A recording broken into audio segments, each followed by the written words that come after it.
On June 16, 2011, a Chinese squid jigging trawler, Lurongyu 2682, was fishing for squid deep in the Chilean Sea when it lost contact with its parent company, Rongcheng Xinfa Seafood Limited. For around 3 weeks, the ship remained untraceable and could not be reached until on July 9, 2011, contact was made with the captain. He announced that the ship was safe and was heading back to China before the ship lost contact once again. On August 12, 2011, Lurongyu 2682 arrived at Port Shidao in Rongcheng City only after 9 months out at sea, which was way ahead of its schedule of 2 years. 33 crew members were on board the ship when it set sail, but only 11 men would make it back on that fateful day. In total, 22 men were not accounted for, and so authorities and families of the missing men wanted to know where they were. Unfortunately, something happened on that ship, something truly sinister. To know what happened, we have to go back about a year before this. Before we begin, I would like to mention that most of the stories in this video are based on an article published in 2018 by a reporter named Qiang, who interviewed a man that was allegedly on Lurongyu 2682 during these events. My research also includes several sources that are readily available on the internet, so make sure to do your own research and come to your own conclusions. The man interviewed in the article went by the alias of Zhao Mucheng. According to Zhao, he was not doing very well financially while working at a roadside barbecue back in 2010. He just got a new girlfriend and wanted to make more money to provide more for her. So when Zhao was introduced to the squid fishing job by his friend named Qiang, he immediately grabbed the chance. This was because Qiang had said that the job would pay 45,000 Chinese yuan a year, with an additional bonus when they completed the job. This amount would roughly translate to about $7,000 a year, which doesn't sound like much, but at the time this was above average pay for someone who had low education qualifications in China. Zhao also mused that since he'd be stuck on the ship for 2 years, he wouldn't be able to spend any money, and therefore would save enough to start a small business when he returns.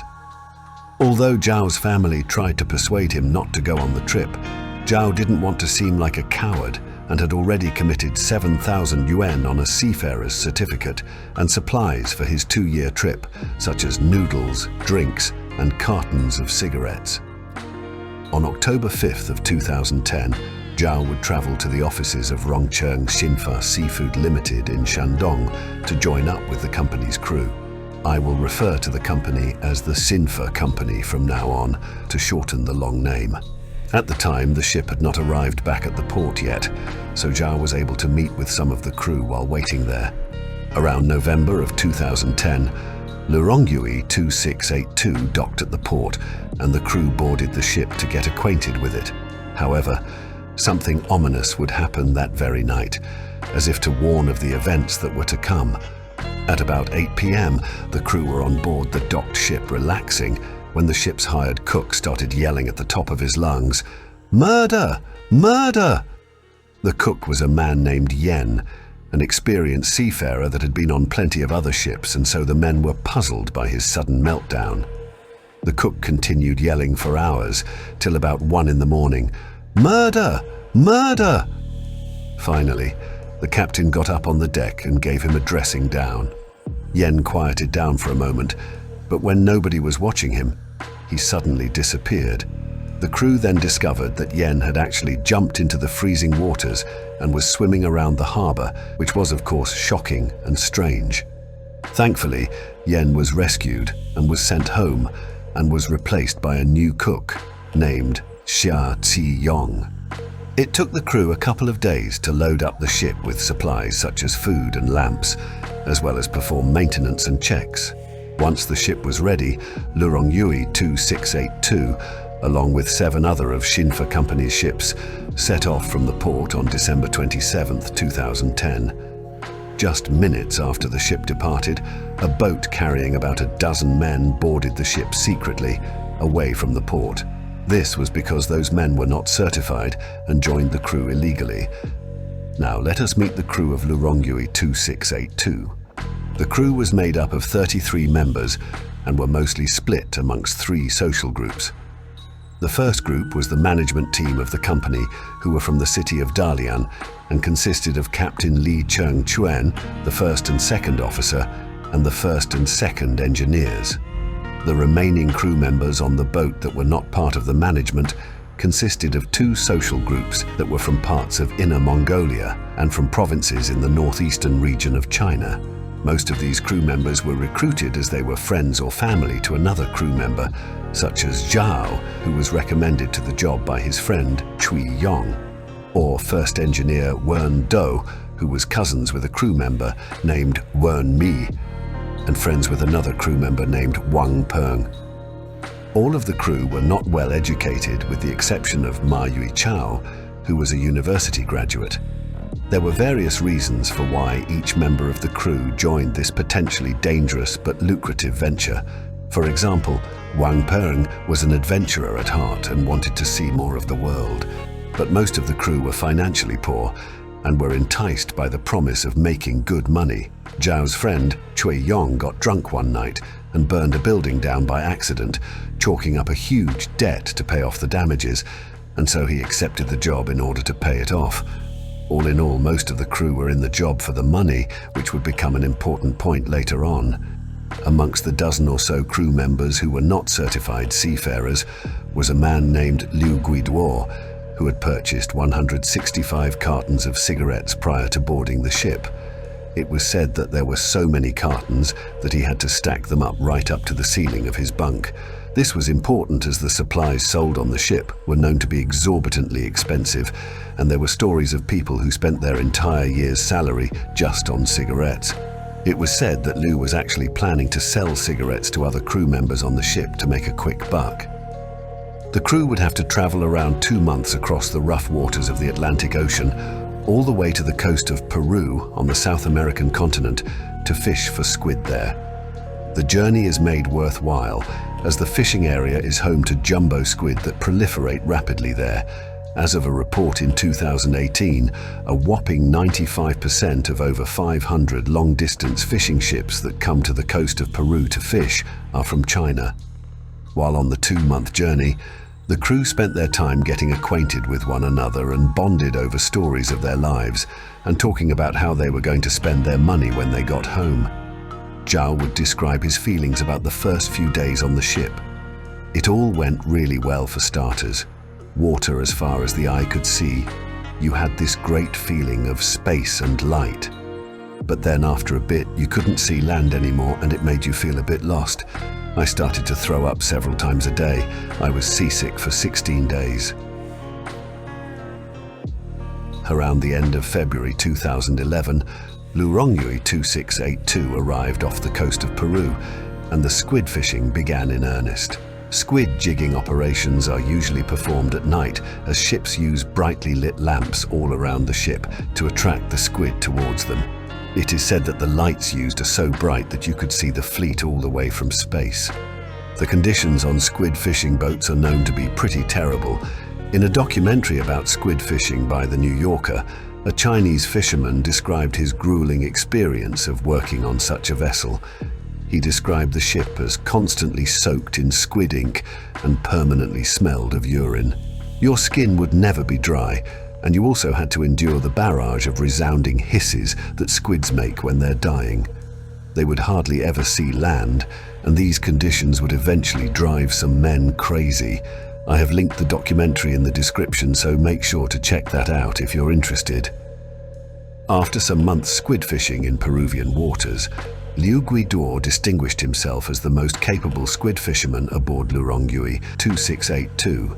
In one instance, he managed to catch 13,000 pounds of squid in a single month. Zhao noted that Liu seemed to have a haughty attitude, but was quite helpful to the other crew members when it came down to it, such as helping with unloading squid. At the same time, though, there was a rumor spreading on board the ship that the Xinfa company was not going to pay the crew their promised wages. There were murmurs amongst the crew that their salary of 45,000 yuan was not as guaranteed as they initially were led to believe. Instead, they would only be paid based on the amount of catch they brought in, which Zhao claimed to be 0.25 yuan per pound of squid caught. In essence, the fishermen would have to catch 81,646 kilograms of squid to meet the 45,000 yuan salary. Although Zhao at the time thought that it'd be impossible that such a big company like Xinfa would try to scam their workers, Liu Guiduo was of the opposite sentiment. Liu calculated that even if he worked his butt off, he wouldn't even be able to make enough money to cover the costs of his cigarettes.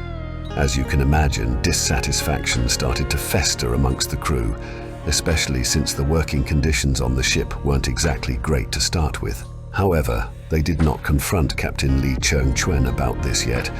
The captain was a tall and big man who was known to have a bad temper. He would physically discipline the crew whenever anyone disobeyed him or had an argument.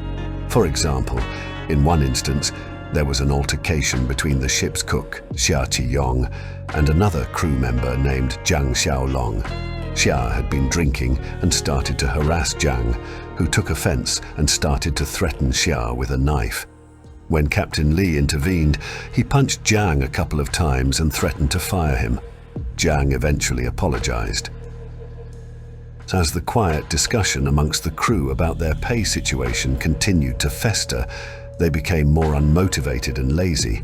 They started slacking off, which made Captain Li angry, and he started to berate them. However, the crew were just too unmotivated to really care anymore. Zhao would suggest to the captain a rotating shift schedule, but Captain Li ignored him. Liu Guiduo, who was still working throughout this, also started to become dissatisfied and requested to be sent home. Captain Li replied to Liu, "You can't go back. You don't have your papers, so no other boat would dare take you. It would be people smuggling. You'll have to stick it out, like it or not." Liu would then start talking with the other crew quietly. Once he pulled Zhao aside and told him that the Xinfa company was too greedy and they're never going to get their proper wages. Liu wanted to go home and sue the company, but the question was, how? When Zhao asked him, Liu did not answer. But before leaving, Liu ominously said, "It's not a crime to kill someone on the high seas, you know." On the night of June 16th, 2011, the crew were on the deck fishing for squid when Zhao was approached by Liu about a knife that Zhao was using. Liu commented that the knife looks good and wanted to try it out. When Liu handed the knife back, he asked Zhao if he wanted to join him in hijacking the ship later in the night. Liu further added that they were gonna get anyone who didn't go along with it and chuck them in the life rafts. Zhao was terrified and turned down the offer. Although Zhao wanted to report this to the ship's management team, he was unsure who on board was also in on the plan, and he was afraid of what they would do if they saw him doing so. At around 11 p.m., Liu Guiduo instructed his co-conspirators Huang Jinbo and Wang Peng to destroy onboard communications equipment and GPS systems.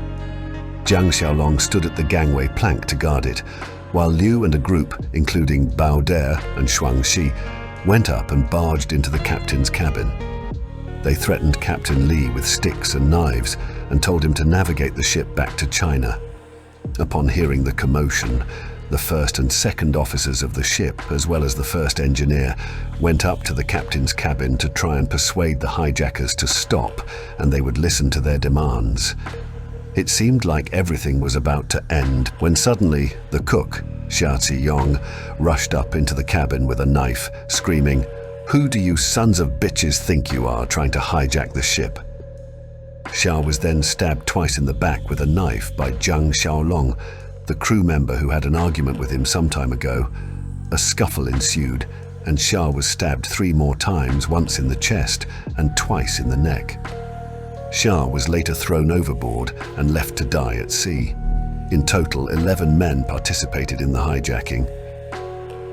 After the killing, Zhang called for Zhao to go up to the upper deck and told him, "Why don't you go up and get some sleep, young Zhao? It's no big deal, but he's dead, so you'll have to start doing the cooking tomorrow morning." The situation on board Lurongyu 2682 was quiet after the murder. Everyone kept to their own and just went out about as if nothing really happened. The crew would plan to keep the killing of Xia under wraps by saying that the cook was dragged into the depths by a fish, as this would probably be a common and believable occurrence at sea. At this point, the ship had been taken over by the hijackers and was heading back to China. It was estimated that they would arrive back in China in around 50 days. Liu ensured that all the communications equipment were disabled to avoid any interference with this plan, and confiscated all the knives that could be used as weapons. He also ordered that all lifeboats were locked up so nobody could escape. The management team was locked up and watched by guards with weapons. With the ship already heading back and the management team out of the way, 2 men stepped up to take charge of the ship in their absence. Liu Guiduo was obviously one of them, and he had about 3 men following him. The other man was Bao Dare, who was from Inner Mongolia, and led a group of 5 Inner Mongolians who were loyal to him. For about a month, Lurongyu 2682 sailed peacefully. Though the atmosphere was still pretty tense initially, the crew eventually started to relax as they were no longer subject to the horrible working conditions of squid fishing under the management team. Thoughts of finally being able to go home to their family also helped. The crew would start to drink and play cards as they headed home. However, under the surface of peace, Liu Guiduo had started to become mistrustful. This was because the ship's auxiliary engines had begun to fail, and there were rumors going around that a group was forming to capture the hijackers and take back control of the ship. Liu did not know at the time, but First Engineer Wen Do had been secretly sabotaging the ship's onboard equipment and successfully broken a few auxiliary engines. On July 9th, 2011, Beijing Maritime Satellite Ground Station managed to contact Lurongyu 2682, and Captain Li responded. He said that the ship was in working condition and was heading back to China. Thereafter, communications were, once again, cut off. Unbeknownst to authorities, this was far from the truth. Liu heard from one of the men in his group, Bo Fujun, that First Engineer Wen Do and a few others who were close to the captain were planning to take over the ship. So Liu decided to act first. At around midnight of July 20th, 2011, Zhao was sleeping in his cabin when a man named Liu Chengjian came into the room and asked if anyone was awake. Nobody in the room responded, and so he left. After a few minutes, Liu Chengjian came back and asked again, and this time Liu Gang, who was sleeping at the bunk under Zhao, woke up and followed Liu Chengjian out. Just a short time after the 2 men left, Zhao heard yelling outside his cabin, then a splash, which Zhao didn't really feel that it was anything to be concerned about. But very soon after, the sound of loud music boomed out from the helm of Lurongyu 2682, and then Zhao heard somebody screaming in pain. What Zhao didn't realize is that at the helm, Liu Guiduo had begun to execute his plan to weed out any possible threats to him. Along with his lackeys, they went around the ship with knives and eliminated anyone they saw as a threat, stabbing them before throwing their injured bodies overboard. All this was done under the cover of loud music so as not to alarm the rest of the crew to the murders that were committed. Bo Fujun, who informed Liu Guiduo of the plan, was not spared as Liu considered Bo to not be trustworthy. 2 of Liu's men attacked Bo with knives, and Liu himself kicked Bo overboard and into the freezing depths. Zhao, who was too afraid to exit the room, was still laying in his bed when Liu Chengjian and Bao Dare stormed into the room and started to attack someone. That person was the 2nd officer from the management team, Wang Yongbo. Liu Guiduo then entered the room and taunted the 2nd officer as he continued to stab him and watch his insides spill out. After Liu was finished, he went over to Zhao, who was too afraid to move. In the article, Zhao described his chilling interaction with Liu. As he turned around, he saw me and said, "I asked you to join us at the start, but you wouldn't. Are you scared now?" He seemed excited to me. He had a huge smile on his face. Then he said, "I won't touch you." you're my brother." The killing continued through the night, with men murdered by stabbing and then being thrown overboard. By the time the sun came up the next morning, the massacre had claimed a total of 9 lives. Sometime after the massacre, the university student Ma Yui Chao disappeared from the ship. Nobody knew exactly what happened to the man, but the crew believed that he had jumped overboard and was presumed to be dead. After Liu discovered Ma's disappearance, he deliberately said aloud in front of the crew, "Why did he throw himself overboard? I had no plans to kill him. He was one of mine. He was my spy." Zhao would say that he didn't know if Ma was truly a spy, and that none of the crew actually knew, even if he was. But it could just be Liu's strategy to create an atmosphere of distrust amongst the remaining crew, so that no one would speak or plot against him, especially since he had just organized the massacre the day earlier to weed out anybody he didn't trust. Most of the crew at this point were growing suspicious of each other, and Zhao, who was still serving as the ship's cook at this point, was guarded by someone while he cooked to ensure that he didn't try to poison the others. With 11 men missing, Liu Guiduo started to feel a little doubtful of his plan to return to China. He feared that it'd be too difficult to explain how 11 people were missing from the ship, and so Liu started plotting a plan B. He summoned all the remaining crew and ordered everyone to call their home with a satellite phone. The instructions were to phone their families and remit 5,000 yuan into a post office account on the grounds of being either sick or injured. Liu's plan was to raise money and then sneak into Japan instead of returning to China. Unfortunately for Liu, most of the crew were reluctant and suspicious of his request, and most of them were not able to raise the cash for him. Bao De, the leader of the Inner Mongolia group of 6 men who had been helping Liu Guiduo with his hijacking efforts, had also started to become distrustful of Liu. Bao De confided in Huang Jinbo that he thought Liu was going to kill everyone else except his close buddies. Bao De thought because of Huang's Mongolian background that he'd join him and overthrow Liu Guiduo. However, little did Bao De know that Huang was already aligned with Liu and immediately ratted him out. On July 24th of 2011, Liu Guiduo approached Captain Li, who was his prisoner since the hijacking around a month ago, and asked him to join his gang. This was because Liu was lacking in numbers compared to the Inner Mongolian gang, and he needed more men if he was going to take on the Inner Mongolians.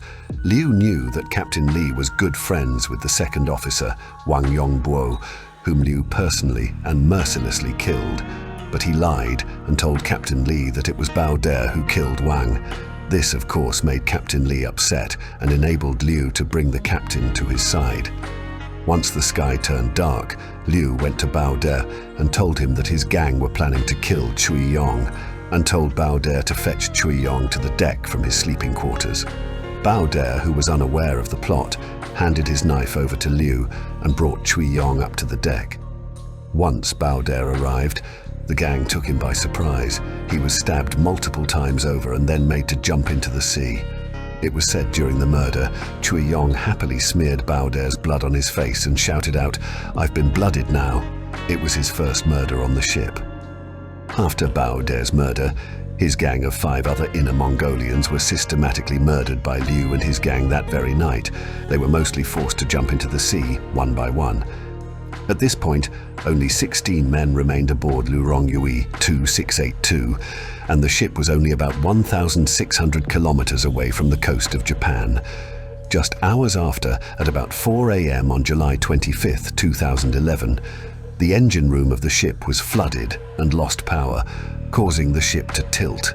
It appeared that someone on the ship had opened the Kingston valve, and the only person on the ship who could have sabotaged them in this way was the second engineer, Wang Yanlong. A Kingston valve is a type of seacock which is located below the waterline of a ship. Typically used for ballast, cleaning or firefighting, it allows seawater to enter the ship's tanks. If left open, seawater can flood the ship, overwhelming its pumping systems and causing it to lose buoyancy. This influx of water can lead to the ship listing or even capsizing, ultimately posing a serious risk of sinking. An enraged Liu Guiduo and his gang tried to look for the second engineer, but they could not find him. Liu was forced into a decision to send out a distress call, which would jeopardize his plans or be stuck on a sinking ship.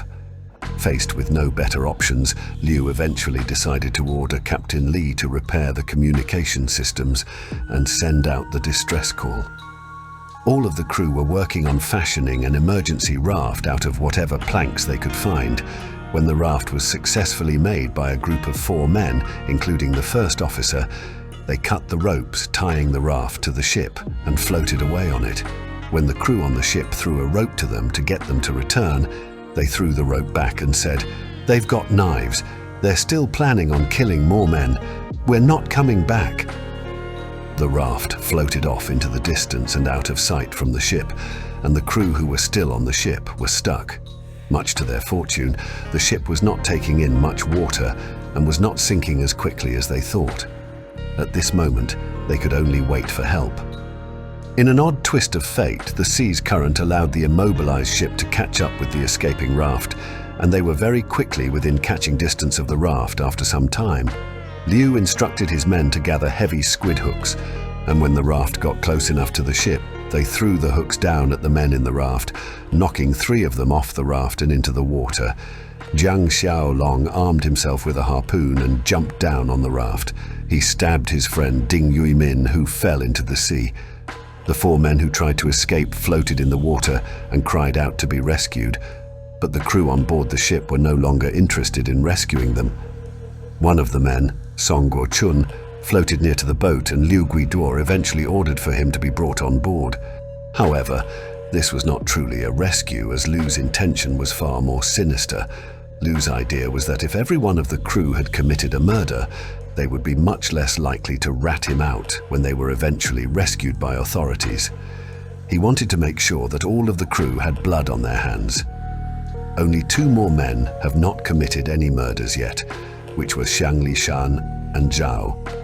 Zhao in the article would provide a retelling of how it went down. "I took Song's life vest off and tied his wrists. I remember that. I don't remember if I tied his legs." Song Guo-chun was still crying. "Liu, you're my bro. Why are you ditching me? You don't hate me that much. I won't spill the beans when we get back." I kept looking around at Liu Guiduo. I didn't dare look Song Guo-chun in the eye, but I was wondering if Liu would give him another chance. When we were only a meter from the stern, I looked around again. Then I saw the sinkers tied to Song flying out and dropping into the water with a splash. I turned back, but the man was gone. I must have pushed him to send those sinkers flying, but I really wasn't all that strong, and honestly I can't swear it was me that did it. At this point, only 11 out of the 33 crew who set out to fish for squid were left on board, and they had nothing to do except to await rescue. During this time, Liu Guiduo and Captain Li would instruct the crew to say that it was Bao Dare and his gang that performed the murders and then escaped on a raft. Liu had also obtained the addresses of all the crew's family and threatened that he would harm them if they ratted. It would take authorities around a week to reach Lurongyu 2682 due to difficult weather conditions, and they would eventually be towed to Port Shidao on August 12, 2011. All 11 men would be arrested upon setting foot on dry land and were escorted away to be interviewed by police. It was said that Huang Jinbo, the man who ratted out Bao Dare to Liu, was the first man to confess and tell the police about events on board the ship. The trial for the case was opened on November 14th of 2012 at the court of Weihai City in Shandong.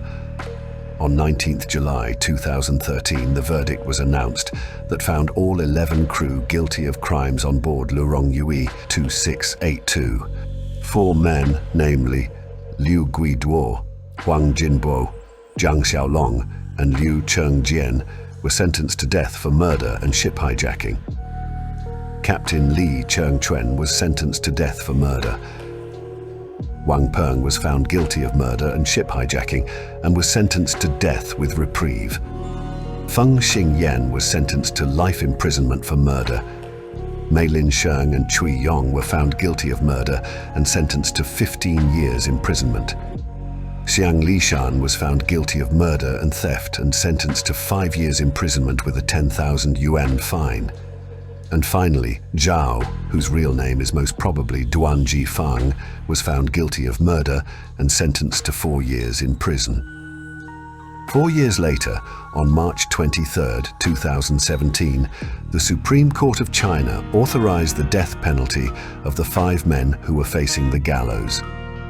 In the article, Zhao states that he is now living with his mother and tries to take care of her needs. He is always back home early and has promised his mother to never leave his hometown again.